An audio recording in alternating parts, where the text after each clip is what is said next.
Assalamu alaikum wa rahmatullahi wa barakatuh, and welcome back. Time now to introduce you to our dear guests.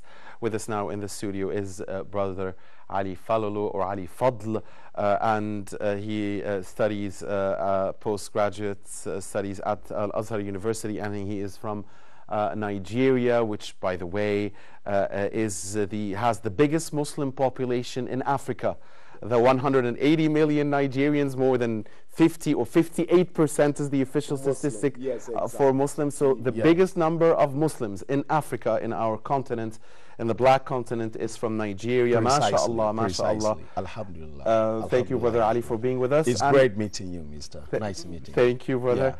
And of course, from Indonesia. MashaAllah. إن هذه أمتكم أمة واحدة. Subhanallah.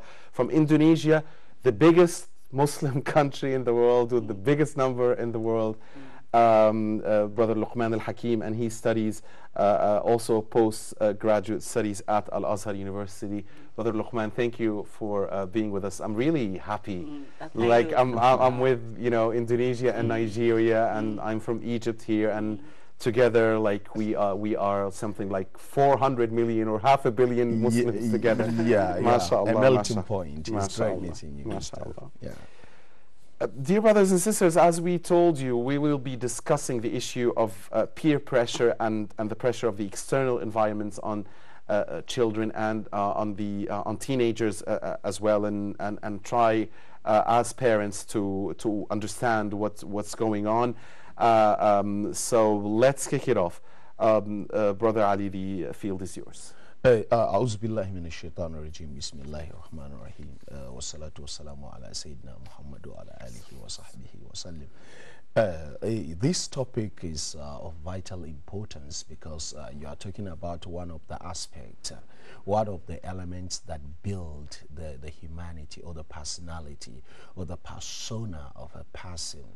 Because you are talking about the influence, you are talking about a very, vital and penetrating influence from peer pressure or from peer group or from friends. Because simply when we say peer pressure or peer group, we are talking about the people who are from outside the family, the friends outside, in the club, in school, in anything which is, or in any location which is outside, the family borders. And this one is of vital importance because Almighty God, Almighty Allah, has created human being as communal. Almighty Allah has not created human being to be in isolation. Of course, no one can live alone. No one can stay alone in isolated posture. He will have to mingle with other people. He will have to go outside and meet the people. So this comes the importance of the people whom you should mingle with whom you are going to interact, because of course they are going to influence for or against your attitude and building your persona. And you cannot say that, no, because I don't like to mingle with people, I don't like to mingle with bad people, so I should just stay alone. Prophet Muhammad said that the person or the believer who meets people, being patient with their bad attitude, trying to fix them, trying to make them for better, is better than someone who stays in isolation, saying that I will not meet anyone. Therefore, the point of being communal is very, very important. However, we should know whom we are going to meet. We should know we are going to mingle with. That's why Imam Shafi'i, radiallahu an, say that in a line of a poem, he was saying that anil mar'i la tas'al fa absir qarinahu wa kullu qarinin fa kullu qarinin bil muqarani yuqtadi.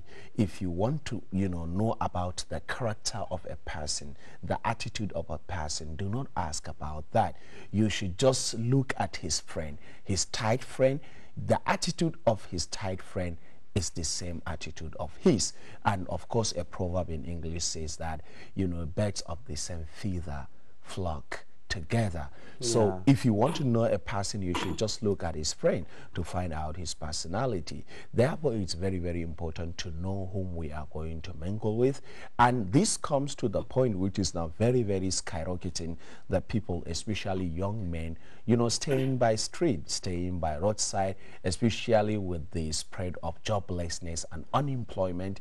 Now, we used to see cafes, for example, just for elderly people, people beyond 40 or 50 years. But now if you see the cafes, you see people, you see vibrant, dynamic, youngish young men staying in cafes with their own peer group, with their own friends, for better or for worse. One should be careful about that. That's why Prophet Muhammad said that if one of you must sit, you know, by street, or must sit by with his friends by street, he would have to be extraordinarily vigilant in giving the street its right. They ask him, what are the rights of the street? He said that you ghaddul basar. You will have to be careful about what you are going to look at. Don't just sit by a cafe or sit next to your house, you know, watching people passing by, watching women who are not your muharramat, who are not your halal, or just passing comments about people. This one is, of course, against the teaching of Islam. And Almighty Allah say that, ya ayyuhalladhina amanu ijtanibu kathiran min az-zanni inna ba'da adh-dhanni is ولا تلمزوا أنفسكم ولا تنابزوا بالألقاب بئس الإثم الفسوق بعد الإيمان ولا تلمزوا أنفسكم. This one mainly comes, you know, through mingling with friends. When you are sitting with your friends, you talk about someone passing by, you are going to, you know, backbite someone, which of course you think is very, very easy, is very small. You just talk and laugh. Almighty Allah said that وَتَحْسِبُونَهُ حَيِّنًا وَهُوَ عِنْدَ اللَّهِ عَظِيمٌ. You think that it is very easy just to talk about someone. Look at him, look at his dressing, look at the way he talks, look at that man. You know, you think that it is easy. No, that one is a great taboo, and it can lead someone to the hellfire. So one has to be very, very careful, because you cannot live alone, so you have to mingle with people. You have to be very, very careful. Finally, at this point, we can look at the admonishment that Lukman Hakim gave his own son when he was talking to his son about whom he is going to meet. He was telling him that ya bunayya aqimis salata wa'mur bil ma'rufi wanha 'anil munkar wasbir ala ma asabak inna zalika min azmi al-umur wa la tusa'ir haddaka lin-nas wa la tamshi fil ardi marha inna allaha la yuhibbu kulli mukhtalin fakhur waqsid fi mashyika waqdid min sawtik inna ankara al-aswati la sawt al-hamir. See this encyclopedic admonishment and advices Lukman al-Hakim was giving his son.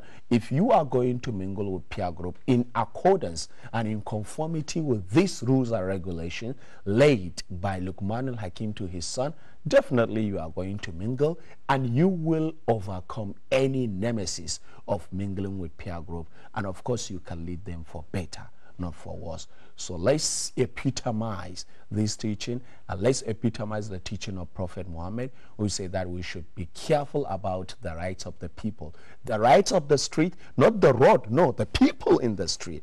You have to be careful about your eyes. You have to be careful about your tongue. Prophet Muhammad said that there is nothing that lead people to the hellfire, to Nari Jahannam, more than their own tongue, what they are uttering. You think that you just utter something slight, but in the day of judgment, it's going to be, wal-iyazu billah, the reason why one will be led into Nari Jahannam, into hellfire. So let's be careful about peering group. Let's be careful about choosing who we are going to be friend and who are going to be our own friends. By that, inshallah, we are going to save ourselves from falling into this kind of crisis and this dilemma of peer group and the pressure of peer group. MashaAllah, MashaAllah, brother Ali, I really love the way you always use the ayat and the hadith of Prophet Sallallahu Alaihi Wasallam in demonstrating your ideas. Barakallahu feekum. Brother Lukman Hakim, I'm sure that the beautiful ayat that Brother Ali mentioned, that you know them by heart more than any other ayat, I guess, because your name, somehow you were named after Sayyidina Lukman, MashaAllah. So a lot of points, a lot of ideas that Brother Ali laid for us. I want you to introduce to us what you think of the subject before we follow up. Mm-mm. First of all, let me begin by saying all praises are to the Allah, the Lord of the universe. May peace and blessing be upon our beloved Prophet, his family, his companions, and for those who follow them in the righteousness until the day of judgment.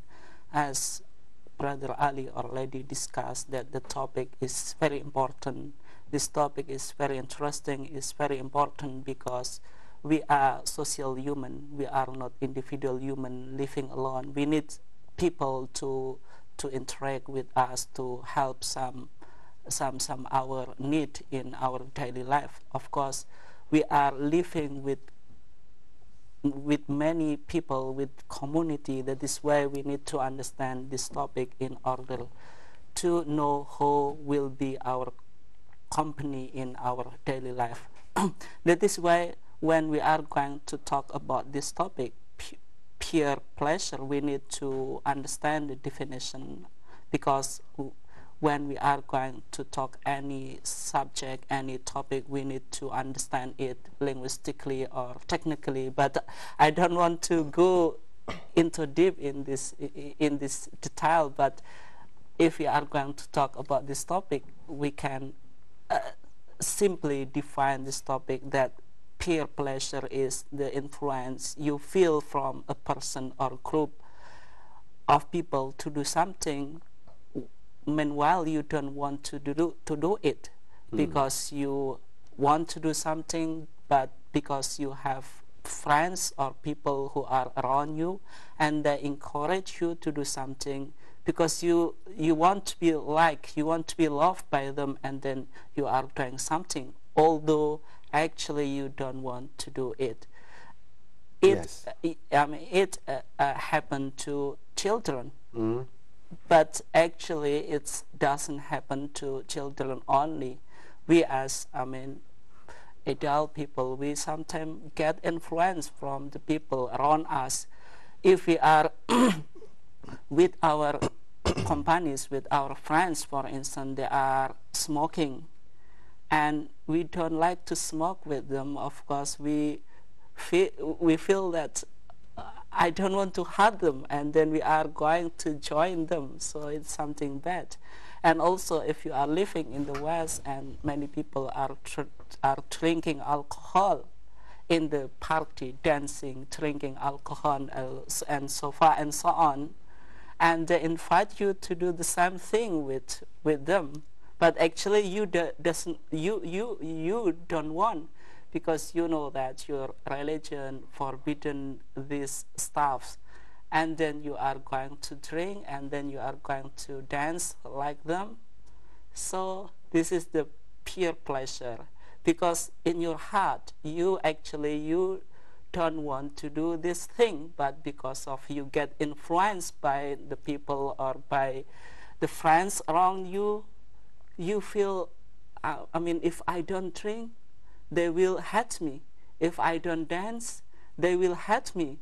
So you are doing something because of others, and you know that our religion has forbidden this thing. So the reason why the people get peer pleasure, because everyone wants to get respect, wants to get dignity or honor from other people. And actually, if we are going to talk about the dignity, about the dignity and honor only belongs to Allah. That is why Allah subhanahu wa ta'ala ever said, Man kana yuridul izzata falillahil izzatu jami'an. Dignity that we have, actually, it's belong to Allah. We don't have any dignity. And to the Prophet and to the mu'mineen. Yes, absolutely. Yes, absolutely. But if you are going to achieve the dignity or the respect for other people, but you are going to violate the law of Allah, it's something bad, because you cannot obey people to obey people about something that Allah has forbidden. So لا طاعة لمخلوق لمعصية الله. You cannot follow the people in the same time you are trying something sin to Allah. So this is, I mean, something that we have to know. We as a Muslim, we have to know our identity. Many people who are living in the West, for instance, they don't know their identity well. I'm Muslim, but I'm not proud of being Muslim. This is the problem. We need to understand our identity. We are Muslim, we have the religion, and also we have the friends. For instance, you don't want to drink, you don't want to dance with your friends, you have to act wisely. I think you can explain why Islam doesn't allow this thing wisely. But if you just say, I'm Muslim, I cannot accompany you, I cannot be friend with you, this is something bad, and also you will give bad image to Islam. We need to act and to and solve this problem wisely, I think. Barakallahu feekum, Brother Luqman. I mean, you touched on very, very important point, and the peer pressure, especially the Muslims in the West, must be subject to, especially today, Brother Ali. And okay, let's talk first about us grown-ups, and then the teenagers, and then the children, and also there must be some different peer pressure concerning men or concerning women, and so on. So many important points Brother Luqman touched on, trying to grasp on one of them. And indeed, it's not just about that you don't want to sit with them because they are drinking or they are smoking or they... Allah subhanahu wa ta'ala in the Holy Quran even warns us in a very serious way about not sitting with people if they are mocking ayatullah or and so on. And they are and Allah subhanahu wa ta'ala tells us, don't sit with them, and if you do, then you're just like them. إنكم إذا مثلهم. So the peer pressure, we to preserve our dignity, indeed, which only belongs to Allah, and then the Prophet sallallahu alaihi wasallam, then the mu'mineen, as mentioned in the Holy Book. It's not easy because we have to take care of everything. Well, actually, Mr., you have touched, likewise, Mr. Lukman here, touched a very important attachment to the whole matter, which concerns the people or the Muslim who dwell in the West, and also the trying or the attempt of some Muslim to trivialize things, to say, no, come on, it's just a fun. You are invited by a friend and you are introduced to a wine, for example, and you will feel led backward if you don't do as they do. So I say, come on, once in Rome, do what Romans do. Once, just once, come on, take it. No. If you are trying to ingratiate yourself or try to appease the man of a friend, this one is a taboo if the only means of appeasing the mind of your friend is by violating and infringing the orders of Almighty Allah. Almighty Allah said that Wallahu wa rasuluhu ahaqqu an yurduhu in kanu mu'minin. If you are really true believers, you should not think of making anyone happy except Almighty Allah. And of course, my brother said that la ta'ata li makhluqin fi ma'siyatil khaliq. There is no any door, there is no any chance or opportunity of violating Almighty Allah's order in trying to appease the mind of any human being. Therefore, there is no any excuse whatsoever for someone to try to violate the order of Almighty Allah. And when it comes to saying that, okay, they are disobeying the orders of Almighty Allah, I can just stay with them, I don't have to leave them or something like that. No, this is not right, because during the life of Prophet Muhammad, like you have alluded, if someone is disobeying Almighty Allah, you should try to stop him or avoid him. Try to stop being with him. There were some of people who, during the time of Prophet Muhammad, built a mosque. They built a mosque. You say, they built a mosque. That's a very important move. No, they built a mosque in order to bring a kind of split, or in order to create a crack amidst the Muslim society. Almighty Allah said that no one should go to that mosque. Almighty Allah said that وَالَّذِينَ اتَّخَذُوا مَسْجِدًا ضِرَارًا وَكُفْرًا وَتَفْرِيقًا بَيْنَ الْمُؤْمِنِينَ وَإِرْصَادًا لِمَنْ حَارَبَ اللَّهَ وَرَسُولَهُ. You know, Almighty Allah was telling the companion and the people who are with Prophet Muhammad and the whole Muslim that those who build the mosque in order to create a rift between the Muslim society, you should not go to them. You should not even befriend them. You know, and also those who were calling Prophet Muhammad, you know, Ra'ina, you know, they want to greet Prophet Muhammad, they will say Ra'ina, you know.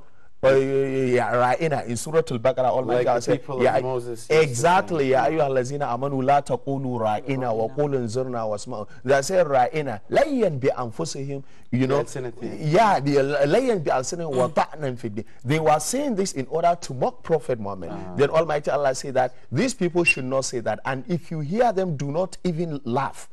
Do not, they are mocking, they are joking. Don't laugh for them. So don't befriend them. Don't show that you are associating with them. So anything that is going to infringe the order of Almighty Allah, anything that is going to violate the rules and regulation laid by Almighty Allah, you should not dare to violate it, saying that this is my friend, I should know, come on, let me do what they are doing, or once in Rome, let's do what Romans do. And for the Muslims in the West, of course, they have good opportunity to preach, to call for Islam by their actions. Now, for example, we have seen last two weeks, for example, in Canada, we have got a first news anchor in a TV who happened to be allowed to be wearing her hijab. She did not force anyone to wear hijab while she is reading news or while she is casting Prime news. Minister Trudeau of Canada is really a man who loves humanity. Exactly. So she is allowed. She didn't force anyone, but she, by her own attitude, even though she has many friends who happen to be not wearing veil, but she thinks that this is her own way and this is how her creator, you know, asked her to do. And she's doing it. She is finally allowed to do it. She is not forcing you, but let me do my own way. I don't have to leave my own identity of being Muslim. I'm not talking about identity of being Arab or of being from a particular country. I'm talking about general identity of Muslim nation, that you are Muslim. Whatever you are going to do, Almighty Allah has laid the way, the modus operandi of doing it. You should just have to do it in order to show that the first and foremost of your, you know, priority is abiding by the orders of Almighty Allah. So if we really mean to be Muslim, we should be Muslim by our actions. We should be Muslim by abiding the orders of Almighty Allah, by practicing, not only talking, practicing. And if someone asks you, okay, come on, let's do this, simple and short, my religion does not allow me to do that. I think this one is so simple. It does not. And you know what? They will respect you even They will more. respect you. And that's why, like, people like Einstein, for example, say that the people who believe in something, whatever, the people who believe in something, whether a religion or any kind of creed, if you have something that you believe in it, those kind of people, this group of people succeed in life more than anyone. So you have Islam, you have religion, believe in it, cling with it, abide by its rules and regulations. Someone asks you to do something, no, I'm sorry, my Islam doesn't allow me to do that.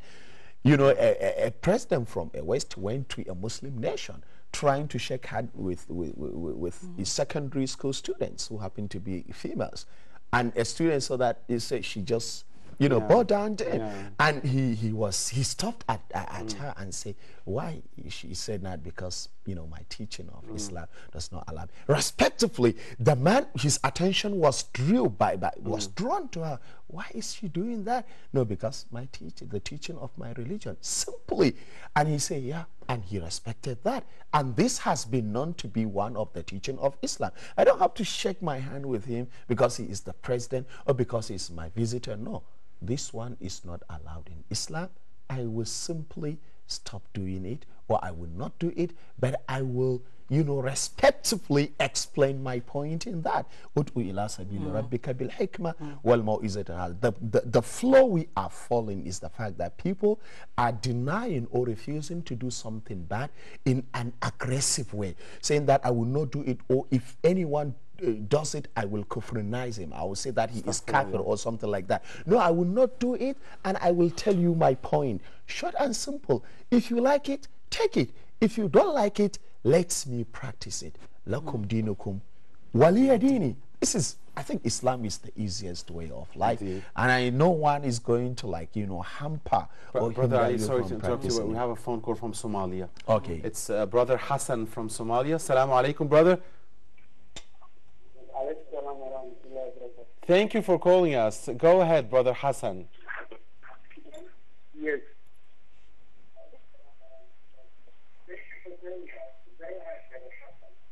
Yes, and I wanted to ask you about peer pressure on this. Yes.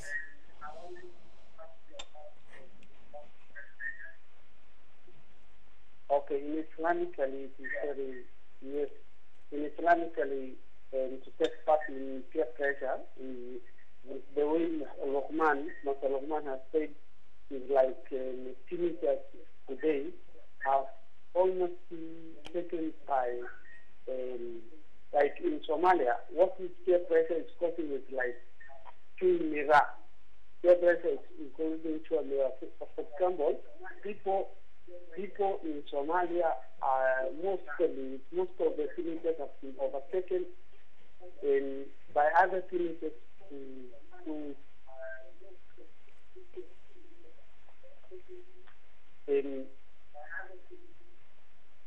to use mirror. They are using mirror together with how can we overcome this? So in every country, in the Muslim countries, it's a fact. Yes, that's my question. Did you get the question? Yeah, I get it. Yes, thank you, Brother Hassan, and all our salutes to our brothers and sisters in Somalia. Thank you very much for watching Huda TV, Brother Hassan. Yes, I think he was directing the question to Brother Lukman, but do you understand the question?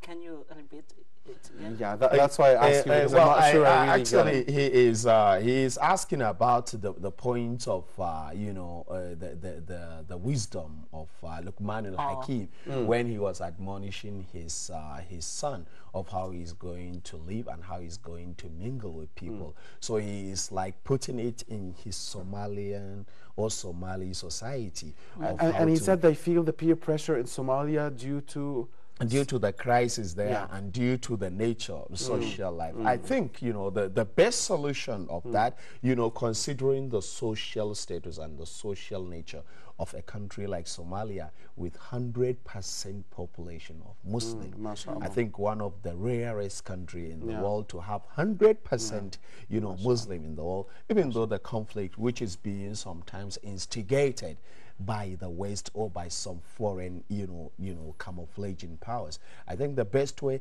is that you should abide by the order of Almighty Allah, and you should avoid being extremist. Your brother, a Muslim brother of yours, who happens to be doing something which is not good, or who is bearing a point of view which is not in accordance with yours, should not be your enemy. Come on. Even during the life of Prophet Muhammad, there were many companions who happened to share different points of view, but they remained friends. They remained eating together, praying together, and even when something is brought in the palace or in the place of Prophet Muhammad, you will see it will be given to the one of the companion, and he will give it to his brother, and the brother will give it to the other, and until it rotates and comes back. You see how brothers they are. Of course, and even if it gets to fighting, Allah subhanahu wa ta'ala tells us in Surah Al-Hujurat, وَإِنْ فِئَتَيْنِ مِنَ الْمُؤْمِنِينَ اقْتَتَلُوا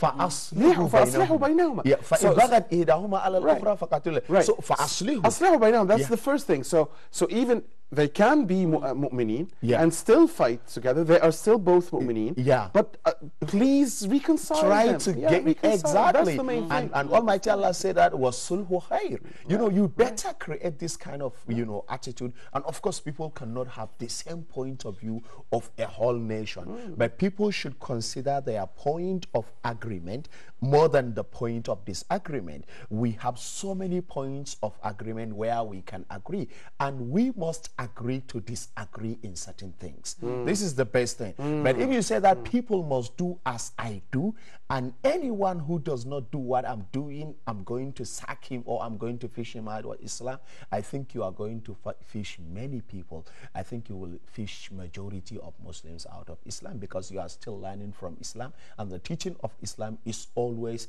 in increase. You will have to know Islam in accordance with the time, in accordance with the nature, and in accordance with the situation of the people. Even Prophet Muhammad answered different questions to different companions with the same question. They would ask him the same question, but he would give them different answers. Correct. In accordance with their situation. So let's be more flexible. Let's be more, soft. Let's be doing Islam in accordance with the way Prophet Muhammad did it, and use al-hikmah wal-maw'izatul hasana, wisdom and a good way of preaching. If we do that, Islam can be suitable at any society in the world. Not to talk of Somalia, the 100 over 100 Muslim nation. MashaAllah. Inshallah, Somalia is going to be fine, and it will come back to the peace, inshallah. Ameen, ameen. And you know, barakallahu feekum, Brother Ali.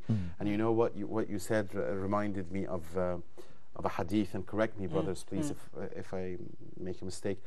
لن يشاد هذا الدين أحد إلا غلب. إن الدين يسر.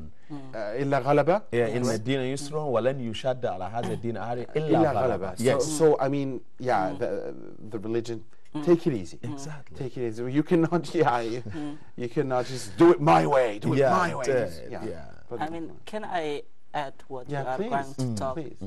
Especially we are in the Muslim country. For instance, in my country, in Indonesia, we are the biggest Muslim country in the term of the population, and Indonesian Muslim, they are following the school of thought, a Shafi'i school of thought. This is the problem that we have, because some people, if you are praying and then you don't follow the rules of Shafi'i school of thought, the other people will blame you, because we need to learn how to respect to each other, especially for the student who are learning the different opinions, especially in the term of the fiqh. We need to respect them. Whatever the madhab that you are following, it doesn't matter. As long as you are Muslim, we just have one identity of being Muslim.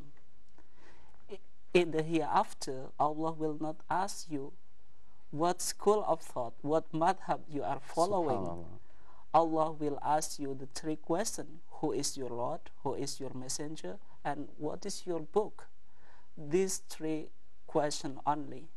No matter the school of thought you don't belong to, it doesn't matter. That is why we need to respect to each other, especially in the term of the different opinion in the school of thought, because the fiqh is very broad. We can worship Allah in the different ways as long as we have the evidence from the Quran and from Hadith. So, like Brother Ali said, I mean, the common ground is so huge.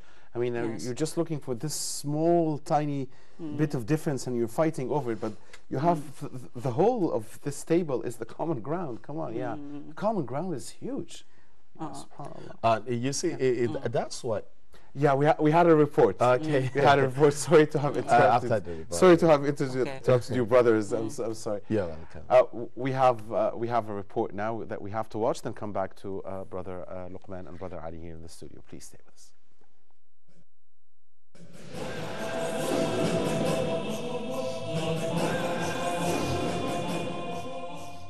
The Messenger of Allah sallallahu alaihi wasallam stated that there is no person whom Allah puts in charge of others, and when he dies he is insincere to his subjects, but Allah will forbid paradise to him. This notion is not confined to rulers of nations or communities, but extends to parents as well, who are guardians over their children. Thus, parents should not wait until their children become adolescents to teach them basic Islamic principles, which will in turn help to prevent greater catastrophes during their teenage and adult years. If a parent establishes him or herself as a reliable Islamic role model early on, a child is less likely to be influenced by peer pressure. In cases wherein a child encounters problems, such as issues related to bullying, self-esteem, or uncertainty about the future, he or she will be more likely to seek help from a parent rather than outside, potentially less trustworthy sources. Building upon this idea, a parent should ensure that other sources from inside the home do not negatively influence their children. For example, by watching inappropriate television shows or movies, a young person may develop unrealistic ideas concerning their body image, which could lead to eating disorders. Moreover, over-attachment to electronic devices can distance a young person from his or her Islamic obligations, parents, and community. It should be mentioned that parents ought to be realistic in their expectations. Not all children will necessarily grow up to become engineers or doctors. Hence, it is necessary to be supportive of their endeavors so long as they are practical and not contrary to Islamic teachings. Likewise, parents must realize that their children will be prone to mistakes, and that there is a clear difference between blatant disobedience and minor errors that are common among all children.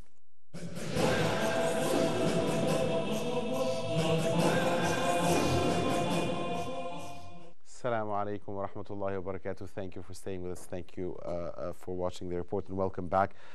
Brothers, you were speeding before I interrupted you. Brother Lukman, I believe you had yes. a thought that you wanted to complete. Yes, relating to this issue, we need to understand, especially we are living in Muslim countries, we have different school of thought. We have to be careful in debating on or dealing with this issue, because our brother have different opinion regarding to the school of thought, and then we are not going to be kind to him because he just follow particular school of thought. Of course, the different opinions of the school of thought, it is something acceptable, and also we don't need to argue in this matter as long as you are praying, whether you are doing kunut in the Fajr prayer or not. It doesn't matter. The most important thing is that you have to pray Fajr. It doesn't matter whether you are using kunut or not, because some people don't understand this issue very well.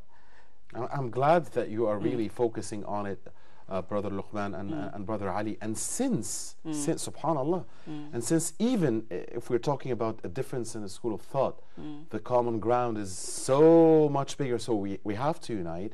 So what if we are talking about political differences, or differences on economic issues, or differences on, so we have to unite. I mean, please, if anyone is fighting the other, reconcile and unite, even if there are differences in schools of thought. And I guess political differences or in economic views is much less than thought. So, subhanAllah. Yeah, you see, actually talking about this hammering, I was afraid that it can just twist us out of the main topic. But I think it's of vital importance because, if you just take two examples of Imam Shafi'i, for example, he used to have two ways of thinking, two schools of thought. Before he came to Egypt, he used to have a different madhab. And when he came to Egypt, he got a different point of view.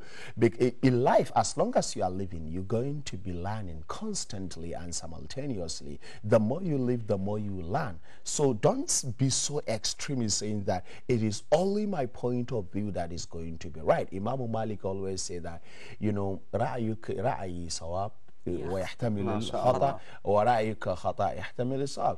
My point of view is right. it might be wrong, and your point of view is wrong. It might be right. So I shouldn't be so vice versa. extreme. He And said about vice his, versa. he said about his point of view. Yeah. That it's strong, that could be right. Could be right, Yeah. and yours that is wrong could be right. So it happens like that. So the main point I'm trying just to allude to is the fact that, you know, we should just be moderate, and we should be kind of less extremist about this one. And this one has to do with friends who are living around us. Okay, because I'm praying, I should not just consider my friend who does not pray that he is not a good Muslim.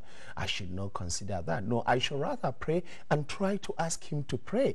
I should be the influence in my peer group, in my friends, That's by another praying. point here. Exactly. Not only avoiding the Exactly. Don't avoid them. Try to mingle with them, yes. and try to force your own pressure into your them. peer Because isolating yourself, you said, no, I'm going to isolate myself. I'm not going to mingle with them because they are doing sins. They are committing crimes that they may change me. Then you are not a powerful Muslim. You should be a powerful Muslim. Powerful Muslim, which Prophet Muhammad said that al-mu'minul qawiyyu khayrun وأحب إلى الله من المؤمن الضعيف وفي كل خير. You should try to be a powerful. Powerful means influential. He does not pray. He is your friend. Try to change him. Not allow him to change you. But you try to change him. You are praying. He doesn't. So you pray so that he could copy from you and epitomize the character and attitude of praying, so that you could be praying. This is a simple way. You know, a peer group you can never live without. You can never avoid. And that's why, you know, parents have a very big challenge in their own shoulder, that I should know where my friend or where my son goes, who are his friends in club, in schools. I can know that by his attitude. Any change of his attitude, any change in his attitude could have to do with his peer group, with his friends, whether in club, whether in school, whether in the neighboring, the football he is playing in the street, for example. You understand? That is something he is learning. So I should have to focus on that one. I should have to know what he is doing and with whom he is doing. From there, I could be correcting him. When I'm focusing and correcting him, his mistakes, then he is going to be an influence in his friends, and therefore he will be doing something good. So at this particular juncture, I think in our global life, in this global, now the world is just a global village now. Yeah. If you don't see the nobody friends, will be able to break walls or exactly, we are just living. You can see one living in or make Egypt. anyone pay for walls. You can, and you can see someone living in Egypt having friends in America, in England, in Australia, and somewhere else. How could you know that? You can just focus on his attitude. From there, you will know the influence of his friends on him, or the influence of his on his friends. I think this one is very, very important, and it is going to pave way for a better attitude, because we cannot live alone. And of course, the statistic of the world population is skyrocketing. The index is doubling, is multiplying. Like Nigeria, you said before we started, and Egypt, you said before we started. In Nigeria, in 10 years, we are going to be 250 million. Egypt are expecting to be, 100 in few years to come. Yes. So you see the number is multiplying. The world is no longer in isolation. No one it's can going live exponentially. alone. Exactly. So this kind of, paramount number we are living, you cannot live alone. Just try to know whom you are going to live with. Try to know their attitude. Try to know how you are going to learn from people and learn for better. This one opens the ways of learning, open the ways of getting influence, and try to get the best one. We have so many things. Just choose the best one. Don't say that I will take no one. No, as we have bad friends, we have excellent good friends who can show you. You can see your friend who is praying all the time, but you are not constant in praying. Copy him. But don't copy your friend who always stays playing in the PlayStation, or sitting in the club, or sitting in the cafe, wasting his time. Copy that friend of yours who scores good mark in examination. Don't copy that your friend who is always absenting from school. Copy that your friend who does not smoke. Avoid that your friend who is making you a passive smoker. You are just sitting with him. He is smoking. He is making you, at the same time while he is smoking, a passive smoker. Medically and psychologically and, of course, religiously, you are harming yourself. وَلَا تُلْقُوا بِأَيْدِيكُمْ إِلَى التَّهْلُكَةِ. You should not put yourself into disaster. So let's just know whom we are going to live with, and our peers are going to be a good pressure for us, and they are going to be a good and better influence for us, rather than, tormenting or tarnishing the whole attitude or the whole image. It is contradicting. You see fathers building the attitude of their kids at home, and there is someone outside home just waiting for them for just a minute or some 10 minutes to waste and damage everything. This one is very, very, disapproving. So we have to be careful about that. Parents should be careful, and also the children should be careful about whom they are going to be friends with. This is going to bring a final solution about all this. Barakallahu feekum, brother. Brother Ali, Brother Lukman will be taking a short break. When we come back, we will continue our discussion. Please, dear viewers, stay with us. Assalamu alaikum.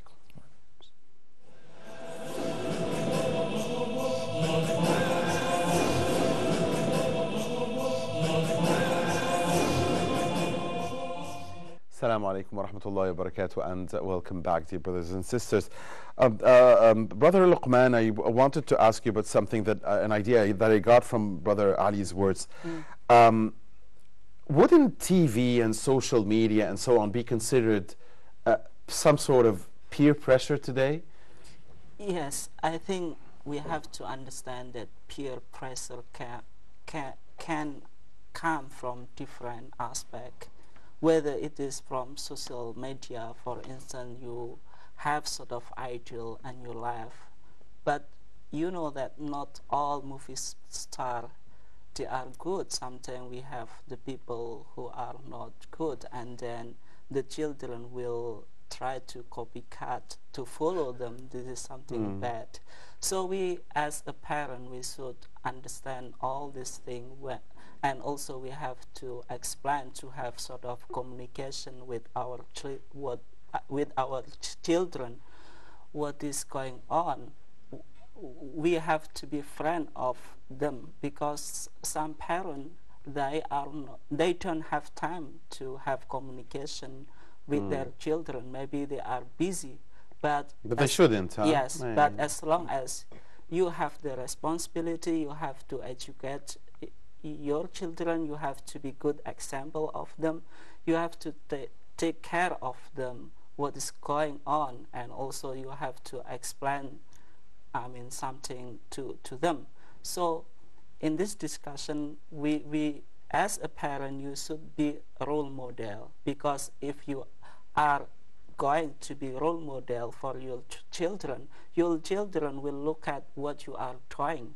And if your children are looking that you are praying on time, for instance, you are giving the charity to the needy and poor people, and you are going to do something good in front of them, they will follow you. Yes. We need to be a good example for our children. But if you are not going to be a good example for your children, your children will follow something bad from you. And also we need to understand what our children are watching on the TV. We need to know that, because many children are watching something bad, and then it will give sort of bad, foul language maybe, or yes, or bad ideas, bad imagination, ideas, and something like that. We need to explain and to have communication with them. Yes. Barakallahu feekum, brother. Brother Ali, the Muslims also living in Muslim countries feel the peer pressure, not only those who live in the West, but you mentioned the cafes and so on that are so that are filling streets of many Muslim capitals. But for which is more difficult, you think? Because for myself, I lived my childhood and during the teenage years at times in Muslim countries and at times in Western countries. What do you, and you yourself have traveled a lot, young and old, not old, I mean, but what is more difficult, facing up to the peer pressure at home or in a Muslim country, which is another sort of home, or in non-Muslim countries, be it in the West or even in the East, like China, for instance, or Japan? Well, actually, you know, the reason why we are now all capitalizing on the vitality of peer group is the fact that it's merely indirectly, you know, it happens indirectly. And psychologically, an indirect, you know, acquisition of something, an indirect teaching is more powerful than direct. If you just tell your boy, do this, he is likely 60% will reluctantly do it. But if you indirectly like him to do it, indirectly, he will almost 90% do it. Why? Because indirect, that is kind of enticement. You are enticing someone to do it, at the same time giving him his own freedom. So if you give me my own freedom, then I will do it willingly, that I feel so I like to do it. So when it comes to, for example, the society you live in, you are living in the West, for example, or in a Far East where you are living in a society which is not merely Muslim.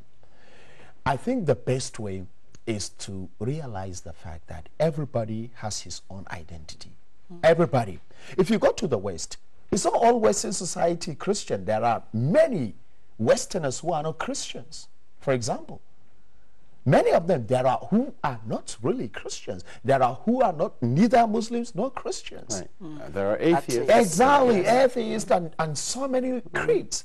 So you have to show your own. Don't give up saying that, oh, because they are not, they are so, I should follow them. No, rather, as they remain in their own, you will have to remain in your own. And you have to know the way how friendship takes place or took place during the life of Prophet Muhammad, for example. If we take this teaching, see the friendship between Prophet Muhammad and Abu Bakr Siddiq radiallahu anhu. They were one of the best friends ever existed on this planet.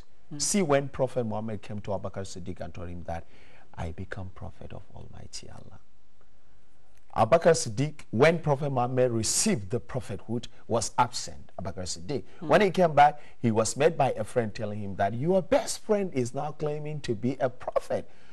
Abu Bakr Siddiq, as a man, did he really say that he is prophet? He received message from Almighty Allah? He said, yes, he said that. He said, لَوْ قَالَهَا فَقَدْ صَدَقَ. If he really said that, I automatically agree with him. And I believe him. See the trust? Because he never tested Prophet Muhammad of being a liar. So he can never be a trustworthy in all things and come to tell lie in this one. No. So you have to showcase your own qualities of being good Muslim, of being harboring good attitude, so that automatically you will indirectly influence. Prophet Muhammad did not tell Abu Bakr, trust me. No, indirectly, because he has been doing, he has been showcasing his attitude. So if you do this one, indirectly, you are teaching people to automatically follow you. We have in Nigeria, for example, the case of some people who are considered to be like, you know, some of the nemesis of society, who are, of course, Muslims, but they are showcasing a bad posture, a bad face of Islam, because they are saying that if you don't have their own point of view, you are out of Islam. So now even Muslims are frowning at their faces. Now, thanks so much, for example, I get so much amazed with, like Al-Azhar University. When we come from Africa, from Europe, from Asia to study in Azhar, they'll say, okay, we will teach you different schools of thought. Shafi'i, Maliki, Hanbali, Hanafi, and other creeds, almost 7 schools of thought. They will teach you not to see Islam as something very tight and rigid and conservative. Maliki, if you think the point of view of Maliki is more suitable to you, follow it. If Shafi is very suitable for you, follow it. What are your criterion? Your criterion are the fact that Imam Malik has his own reason has his own proof for that. Imam Shafi'i has his own hadith for that. Imam Ahmad has his own proof for that. And that's why some of the Imams say that ikhtilafu ummati rahma. If they disagree on someone will say that wash it 3 times. Someone will say no, only one is okay. Someone will tell you, okay, do this, do that. Each one of them you do, you are fine. Just to show you that Islam is very, very flexible and it can suit any circumstances. So whichever circumstances you befall at, whichever circumstances befalls you, it means that you will have an exit. And I don't have to follow this madhab in everything I do. I mean, it's Islam. Islam is bigger than any madhab. Than any madhab. Whatever I'm doing, I'm just doing within the same border. Yeah, exactly. See how wide is it. So that's why Islam is likely to lead any country, to lead any nation. Because if you take it, you are going to say, you're going to see different ways. Different ways. The one you is very befitting to your own situation. Do it. You are still under the borders of Islam. Right. You are still the borders of La ilaha illallah, Muhammad Rasulullah. And that's why Prophet Muhammad said that do not send out of Islam anyone who say La ilaha illallah, Muhammad Rasulullah. With this one, we will have our own peer group and peer friends, and of course mingle with them, but still remaining within the borders of our identity of Islam and showing our Islam by our actions, and let our peers, whether Muslims or non-Muslim, learn from us. I think by this one, we will have a remedy of all the crises and all the dilemma that are likely to, engulf our way of being a practicing Muslim. Barakallahu fikum, brother. Barakallahu fikum. Brother Luqman, we only have 2 or 3 minutes left. Do you want to wrap it up in a certain specific way? Or if I wanted to ask you about teenagers specifically, because peer pressure when it comes to teenagers is huge. And how should parents deal with that? I think the problem that teenager has is that they are looking the identity. They are looking for their identity. They don't know even themselves.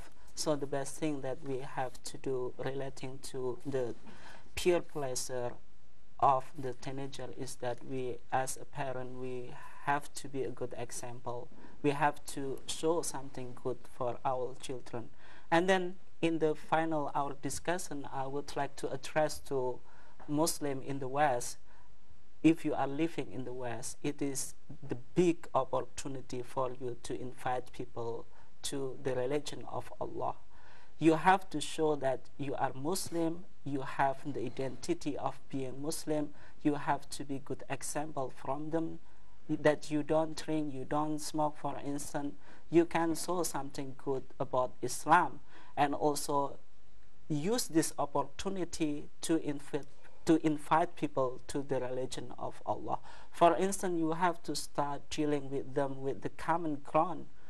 For instance, if you are inviting the Christian people, you should discuss the common ground between Islam and Christianity. For instance, that we actually, as a Muslim, we respect Jesus, that you consider as God, the Son of God. We believe in Jesus and as a prophet. As the prophet. If we don't believe in the Jesus, for instance, our faith is not totally complete. We have to explain something like that to them. Is that there is similarity, there is common ground between Islam and Christianity. And the most important thing is that you have to do da'wah by your action, because action speaks louder than a word. To be good example, to be good Muslim, to keep your identity is something that is the most important thing if you are living in the West. You cannot say that, I'm sorry, I cannot be a good Muslim because I get influenced with the community. This is not accepted. You have to follow your religion. You have to be a good example in front of the Western audience. So this is the most important message that I'm trying to address to the Muslims who are living in Muslim countries. Barakallahu feekum, Brother Luqman. Indeed, there's common ground between all of humanity. So the common ground, I guess, is was a very important theme that we came out with in this episode. I'm personally, I wanted the show to continue, but unfortunately, that's all the time we have, dear brothers and sisters. On behalf of we thank very much Brother Ali Fadl from the beloved Nigeria, and Brother Lukman Hakim from the beloved Indonesia. And thank you very much, dear brothers and sisters, for watching us. Until we meet again here on Huda Tonight. Assalamu alaikum wa rahmatullahi wa barakatuh. Brother Ali will be here tomorrow to present the show, inshallah. He's back from his short vacation. So Brother Ali Coleman will be back here, inshallah, on Thursday to present the program. Until we meet again on Sunday, inshallah. Assalamu alaikum wa rahmatullahi wa barakatuh.